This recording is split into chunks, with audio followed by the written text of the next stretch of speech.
একটা কথা কি, আমরা হচ্ছে নিম্ন মধ্যবিত্ত বলেন চাই মধ্যবিত্ত যেটাই বলেন, আমরা হচ্ছে এই দুইটার মধ্যে যে কোনো একটা। তো আমাদের হচ্ছে এরকম হয়ে যায় এক এক সময়,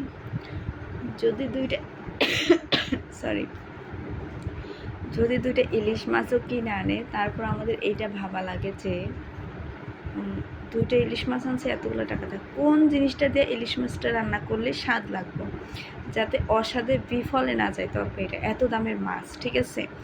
এটা ভাবা লাগে, এটা ভাইবে তারপর রান্না করা লাগে, কোন জিনিসটাতে রান্না করলে ভালো লাগবে, কোন জিনিসটাতে খাইলে ভালো লাগবে, এরকম।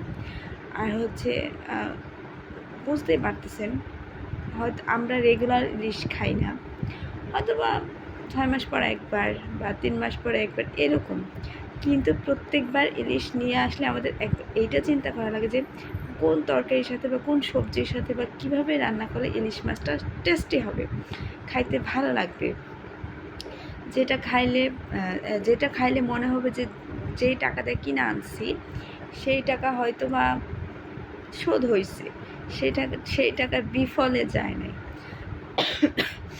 এরকম। তো আমাদের হচ্ছে এত বিলাসিতা করলে কাজ হয় না। এই যে কিছু মানুষ আছে না, ইদানিং কমেন্ট আমি হয়তো বা সেরকম পাই না, কিন্তু একটা সময় আমি এরকম কমেন্টও পাইছি যে কিছু মানুষ কমেন্ট করছে, আপনাকে তো প্রায় দেখি এই কাপড়টা পরছেন, আপনাকে তো প্রায় দেখি ওই কাপড়টা পরছেন। ভাই একটা কথা বলি, আপনার হাজব্যান্ডের হয়তো আছে, আমাদের এত নাই, এত নাই। আমরা হচ্ছে প্রত্যেকদিন যেটা পরে থাকি সেটা পরেই আমরা ভিডিও করি, বিশেষ করে আমি বা আমার মতো যারা, তারা আমরা সবসময় যেটা পরে থাকি সেটা পরে ভিডিও করি। আমরা ভিডিওর জন্য আলাদা করে রেডি হই না, ভিডিওর জন্য আলাদা করে সাজগোজ করি না, ভিডিওর জন্য আলাদা করে কাপড় চোপড় চেঞ্জ করি না, ঠিক আছে? আমার মনে হয় খুব কম মানুষই আছে যারা আমার বলতে হবে যে আমার মতোই একটা সময় ছিল, একটা কাপড় রিপিট করছি। হয়তো এখন আপনাদের অনেক টাকা পয়সা বা হ্যান ত্যান, এখন কি আপনাদের হয়তো জন্মগত অনেক টাকা পয়সা, যার কারণে আপনাদের প্রতিদিন ভিডিও ছেড়েন বা এক সপ্তাহ পর ভিডিও ছেড়েন, আপনারা এক একদিন এক এক কাপড় পরেন। বাট আমরা একটা কাপড় চোপড় না হলেও 4-5টা কাপড় একসাথে বের করে না হলেও 1 বছর তো পরি ভাই। আমরা একটা কাপড় 1 মাস পরি না, বা একটা কাপড় 15 দিন পরি না, একটা কাপড় অনেক হিসাব করে পরি, ঠিক আছে? ওই যে বললাম, যার যেরকম ইনকাম, যার যেরকম কামাই, তার সেরকমই খরচ করা লাগবে। আরেকজন এটা দেখে ফাল পেরে খরচ করলাম, তাহলে তো হইব না, তাই না? সো মানুষটা করার সময় একটু চিন্তা করে করা লাগে। আপনি যেরকম পরিস্থিতির ভিতরে আছেন, এরকম পরিস্থিতি সবাই নাই।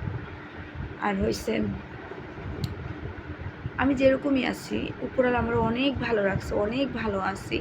ফোন ঘাটলে, রাস্তাঘাটে এদিক সেদিক গেলে দেখা যায় মানুষ কতটা কষ্টে আছে, মানুষ কতটা কষ্ট করতেছে, কিন্তু সেই তুলনায় উপরালা আমাকে অনেক ভালো রাখছে, আমি অনেক ভালো আছি। আর আমি চাই উপরালা আমাকে মরার আগ পর্যন্ত ঠিক এরকমই রাখুক, এরকমই জানি, মানে চইলা খাইয়া পইরা এরকমই যেন বাঁচতে পারি, ব্যাস এইটুকুই।